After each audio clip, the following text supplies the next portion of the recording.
বন্ধুরা নমস্কার। বন্ধুরা, এনডিএর মধ্যে কোথাও শান্তি নাই। না উত্তরপ্রদেশের এনডিএর মধ্যে রয়েছে, না বিহারের এনডিএর মধ্যে শান্তি আছে, না এখন মহারাষ্ট্রের এনডিএর মধ্যে শান্তি আছে। মহারাষ্ট্রে শুধু শান্তি নাই এই কথা বললে কিন্তু শেষ হবে না। মহারাষ্ট্রে ঠান্ডা যুদ্ধ চলছে এনডিএ জোটের শরিক দলগুলোর মধ্যে, বিশেষ করে মুখ্যমন্ত্রী দেবেন্দ্র ফডনবিস এবং প্রাক্তন মুখ্যমন্ত্রী তথা বর্তমান উপমুখ্যমন্ত্রী একনাথ শিন্দের মধ্যে এমন ঠান্ডা যুদ্ধ চলছে যে দুজনকে এখন সামনে এসে বলতে হচ্ছে না না ঠান্ডা যুদ্ধ চলছে না। ঠান্ডা যুদ্ধের কারণ কি জানেন? শুনলে হাসবেন, অবাক হবেন, খানিকটা হলেও লজ্জাও পাবেন। ঠান্ডা যুদ্ধের সবচেয়ে বড় কারণ হলো মন্ত্রী, নেতা, বিধায়ক তাদের সিকিউরিটি কভার কমিয়ে দেওয়া হয়েছে। তাদের যে নিরাপত্তা বলয় থাকে সেই নিরাপত্তা বেষ্টনীটা হালকা করে দেওয়া হয়েছে। একটা রিভিউ কমিটি সাম্প্রতিক সময়ে রিভিউ করেছে স্টেটের। সেই রিভিউ কমিটি থ্রেট পারসেপশন মানে আপনার জীবনের প্রতি হুমকি কতটুকু রয়েছে সেটার বিচার বিশ্লেষণ করে। তারা তারা যে সুপারিশ করেছে সেই অনুযায়ী রাজ্য সরকার কি করেছে, বিজেপি নেতৃত্বাধীন রাজ্য সরকার সমস্ত ক্যাবিনেট মিনিস্টার, সমস্ত এমএলএ এবং সমস্ত রাজনৈতিক নেতার নিরাপত্তা যে কভার আছে ওয়াই ক্যাটাগরি সেটাকে হালকা করে দিয়েছে। শুধু মুখ্যমন্ত্রী এবং উপমুখ্যমন্ত্রী দুজন, একজন হলেন অজিত পাওয়ার আর একজন হলেন একনাথ শিন্দে, তাদের নিরাপত্তাটা ঠিকঠাক রাখা হয়েছে, সেটার মধ্যে টাচ করা হয়নি। এখন কথা হলো একনাথ শিন্দের যে পার্টিটা শিবসেনা, সেটা তো অরিজিনালি ছিল উদ্ধব ঠাকরের নেতৃত্বে শিবসেনা। সেই পার্টিটা ভেঙে দুটো টুকরো হয়ে যায় একনাথ শিন্দের নেতৃত্বে। আপনার এক দল এমএলএ তারা 2022 সালে 44 জন এমএলএ এবং 11 জন লোকসভার সাংসদ তারা একনাথ শিন্দের সঙ্গে বেরিয়ে যান এবং উদ্ধব ঠাকরেকে টাটা বাই বাই করে দেন। তারা বেরিয়ে যাওয়ার কারণে উদ্ধব ঠাকরে মুখ্যমন্ত্রী থেকে প্রাক্তন মুখ্যমন্ত্রীতে পরিণত হন। এবার তারা যখন বেরিয়ে আসেন, আপনারা দেখবেন যে এটা একটা প্রথা হয়ে গেছে যে আপনি যদি বিজেপিকে সমর্থন করেন তাহলে কি হবে, আপনার জন্য হঠাৎ করে বিরাট নানা ধরনের সরকারি সুযোগ সুবিধা চলে আসে। এটা তাদের ক্ষেত্রে হয়েছে। তাদেরকে ব্যাপক নিরাপত্তা বলয় দেওয়া হয়, আরো নানান ধরনের সুযোগ সুবিধা হয়তো নানান রকম ভাবে দেওয়া হয়। এখন তারা তো শিন্দে যখন মুখ্যমন্ত্রী থাকেন তারা তো এগুলি পেয়ে আসেন। এখন দেবেন্দ্র ফডনবিস তো মুখ্যমন্ত্রী হয়েছেন, বিজেপির কাছে তো বিরাট সংখ্যক এমএলএ রয়েছে। এখন যদি শিন্দের পার্টি যদি বিজেপি থেকে সরেও যায়, এনডিএ থেকে বেরিয়েও যায়, তাহলেও অজিত পাওয়ারের এনসিপি কে নিয়ে আরামে সংসার করতে পারবে তারা। এই কারণে তাদের এখন আর একনাথ শিন্দেকে অতটা দরকার নেই। এখন আর আপনার শিবসেনার এমএলএদের ব্যাপারে তাদের অত মাথা ব্যথা করার দরকার নেই। তো তার কারণে নিরাপত্তাটা কমিয়ে দেওয়া হয়েছে। এখন নিরাপত্তা কমিয়ে দেওয়ার কারণে সরকার তো এই কারণে কমিয়েছে যে তাদের জীবনের হুমকি আর এখন আগের মতন নেই, কিন্তু তাদের যে সামাজিক মান সম্মান সেইটা কি আর আগের মতন থাকবে? যদি সঙ্গে অনেক সামনে পেছনে অনেক পুলিশ নিয়ে যদি চলতে না পারেন, সামনে পেছনে যদি পুলিশের এসকর্ট না থাকে আগের মতন, তাহলে আত্মীয় স্বজন, বন্ধু বান্ধব, পাড়া প্রতিবেশী এদেরকে মুখ দেখাবে কিভাবে? এ তো পুলিশ সঙ্গে নিয়ে না চললে পরে রাজনৈতিক নেতা নেত্রীদের মান সম্মান কিছু থাকে নাকি? আত্মীয় পরিজনদেরকে দেখাবে তাহলে কি? তো এই কারণেই তো আপনারা দেখবেন বাংলাতে কেন্দ্রীয় বাহিনী নিয়ে ঘোরে বিজেপি নেতা নেত্রীরা। এটা একটা সামাজিক সম্মান তাদের কাছে। তারা যে বড় নেতা হয়েছেন,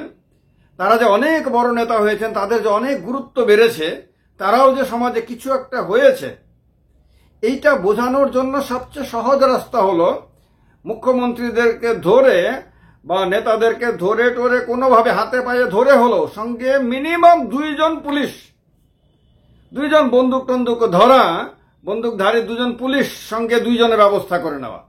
তাহলে তো বলতে পারবো, সবাই দেখবে আরে বাবা পুলিশ নিয়ে চলছে। মানে সঙ্গে পুলিশ নিয়ে চললে সামাজিক গুরুত্ব বাড়ে এবং রাজনীতিতে গুরুত্ব বাড়ে। এখন এইটাই তো সরকার হালকা করে দিচ্ছে, তো তারা কিভাবে সমাজে মুখ দেখাবে? তো এই কারণে সমস্যা শুরু হয়েছে একনাথ শিন্দের পার্টি এবং বিজেপির মধ্যে।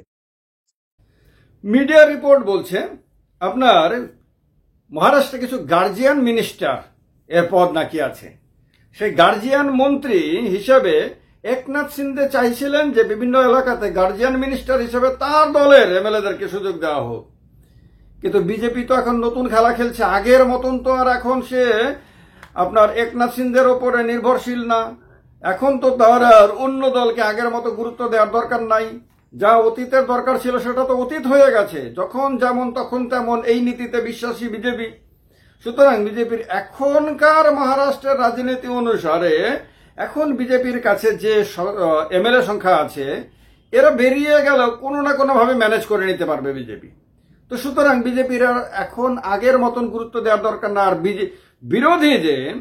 বিরোধীরা অনেক দুর্বল হয়ে গেছে, ফলে সরকার পড়ে যাওয়া, সরকার ভেঙেও মানে নতুন করে বিরোধীরা সরকার গড়ে ফেলবে, এইরকম সুযোগ মহারাষ্ট্রে আপাতত দেখা যাচ্ছে না। এই কারণে বিজেপি কি করেছে, ওই গার্জিয়ান মিনিস্টারদের পদগুলোতে বিজেপির নেতাদেরকে এবং ওই অজিত পাওয়ারের নেতাদেরকে রেখেছে। এতে গোসা করেছেন একনাথ শিন্দে। একনাথ শিন্দে বুঝতে পারছেন যে তার চেয়ে বেশি গুরুত্ব দেওয়া হচ্ছে অজিত পাওয়ারকে। তার মানে হলো, ইঙ্গিত হলো পরিষ্কার যে বাবু তুমি যদি সঙ্গে না থাকো তাহলে আমার কোনো চিন্তা নাই, আমার সঙ্গে অজিত দাদা পাওয়ার আছে, এটা বোঝানো হচ্ছে। শুধু তা না, আরো কারণ বলা হচ্ছে যে গত 2.5 মাসে, সরকার তো গঠিত হয়েছে মোটামুটি 3 মাসের মতন, এই 2.5 মাসের মধ্যে আপনার মুখ্যমন্ত্রী দেবেন্দ্র ফডনভিস একাধিকবার আপনার শিবসেনা ইউবিটির নেতাদের সঙ্গে মিলেছেন, মোলাকাত করেছেন। কখনো উদ্ধব ঠাকরের সঙ্গে, কখনো উদ্ধব ঠাকরের ছেলে আদিত্য ঠাকরের সঙ্গে।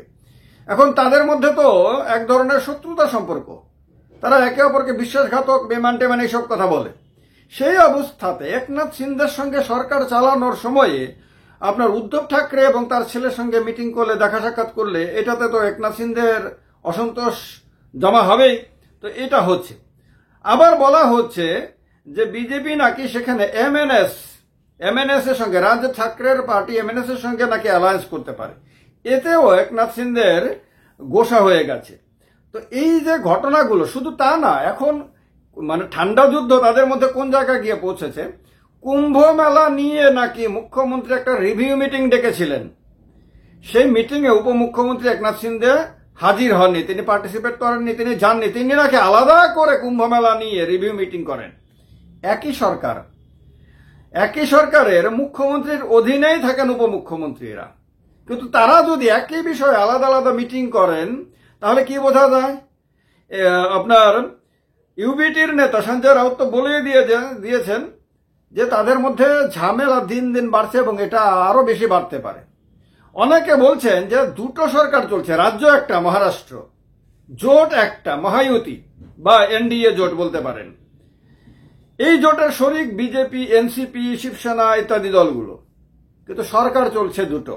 একটা সরকার চলছে মুখ্যমন্ত্রী দেবেন্দ্র ফডনভিসের নেতৃত্বে, আর একটা সরকার চলছে উপমুখ্যমন্ত্রী একনাথ শিন্দের নেতৃত্বে। এই কথাগুলো বলছে। এখন এই অবস্থাতে শিবসেনা আর আপনার বিজেপির মধ্যে যে ঠান্ডা যুদ্ধ চলছে, সেই যুদ্ধ চলাকালীন সময়ে আপনাদের এটা জেনে নেওয়া দরকার যে 288 সদস্য বিশিষ্ট মহারাষ্ট্র বিধানসভাতে কোন দলের কি অবস্থান। প্রথমত হলো 288-র মধ্যে আপনার 145টা হলে আপনার সরকার গঠন করা যায়, মেজরিটি পাওয়া যায়। বিজেপির কাছে আছে 132। তার মানে বিজেপি মেজরিটি থেকে কিন্তু খুব বেশি দূরে না, মাত্র 13 জন হলেই হয়ে যায়। তো সুতরাং আর সঙ্গে আছে, বিজেপির সঙ্গে আছে শিবসেনার 57 জন, এনসিপির 41 জন। ধরেন এরা দুটো পার্টি এনডিএ ছেড়ে বেরিয়ে গেল। বিজেপির সঙ্গে জেএসএস পার্টির 2 জন আছে, তাহলে 134 হবে। আরএসপিএস এর 1 জন আছে, তাহলে 135 হবে। আরএসভি এর 1 জন আছে, তাহলে 136 হবে। আরভিএসপির 1 জন আছে, তাহলে 137 হবে। আর নির্দল আপনার 2 জন আছে, আর 39। আর কতজন লাগে? 6 জন। এই 6 জন শিবসেনা ইউবিটির 20 জনকে সঙ্গে নিয়ে নিলেই তো হয়ে গেল। তাহলে আর একনাথ শিন্দেরও দরকার পড়লো না, অজিত পাওয়ারের দরকার পড়লো না। বিজেপির কাছে তো এই হিসাবটা আছে। এই কারণে বিজেপি আর ততটা গুরুত্ব আগের মতন দিচ্ছে না। এটা যারা রাজনীতি করেন তাদের জন্য খুবই গুরুত্বপূর্ণ, বিশেষ করে যারা সহযোগী দল রয়েছে। এই জিনিসগুলো কিন্তু নীতিশ কুমার খুব ভালো করে দেখছেন। এ কারণে নীতিশ কুমারের অঙ্কটা আগামী দিনে কি হবে কেউ গ্যারান্টি দিয়ে বলতে পারেন না। এখন বিরোধীদের মধ্যে শিবসেনা ইউবিটির কাছে 20 জন আছে, এরাই হাইয়েস্ট। এরপর আছে কংগ্রেসের কাছে মাত্র 16, এনসিপি শরদ পাওয়ারের গোষ্ঠীর কাছে মাত্র 10, পিডব্লিউপিআই এর কাছে 1 জন, সিপিএম এর কাছে 1 জন, এই সব মিলিয়ে 51 জন। আর অন্যান্য আছে এসপির কাছে 2 জন, এআইএমআইএম এর কাছে 1 জন, মিলিয়ে 3 জন। এই হলো মহারাষ্ট্র বিধানসভার হিসাব। তো এই অবস্থাতে ঠান্ডা যুদ্ধ শেষ পর্যন্ত কোথায় গিয়ে দাঁড়ায়। আর এই ঠান্ডা যুদ্ধ আরেকটা জিনিসও বোঝাচ্ছে যে বিজেপি যখন যে দলকে ভাঙিয়ে নিয়ে এসে খুব গুরুত্ব দিচ্ছে, তখন সেই দলের নেতারা তো খুব আনন্দ পাচ্ছে।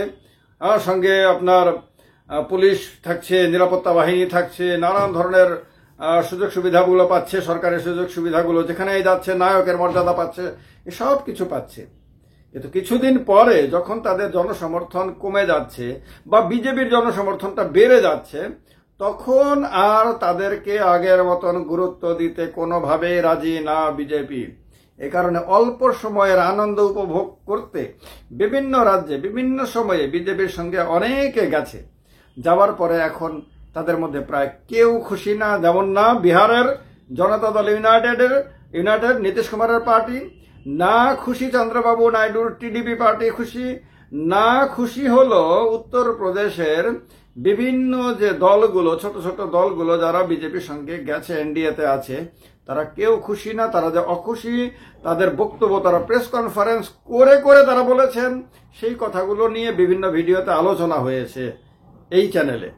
এ কারণে খুব ইন্টারেস্টিং দেশের রাজনীতি, খুব ইন্টারেস্টিং স্তরে আছে এবং আগামী যত দিন যাবে তত আরো বেশি ইন্টারেস্টিং স্তরের দিকে যাবে। এ কারণে নজর রাখবেন এই চ্যানেলটার দিকে। এই ধরনের আলোচনা একমাত্র এই চ্যানেলেই পাবেন। ভালো থাকবেন। জয় হিন্দ, বন্দে মাতরম।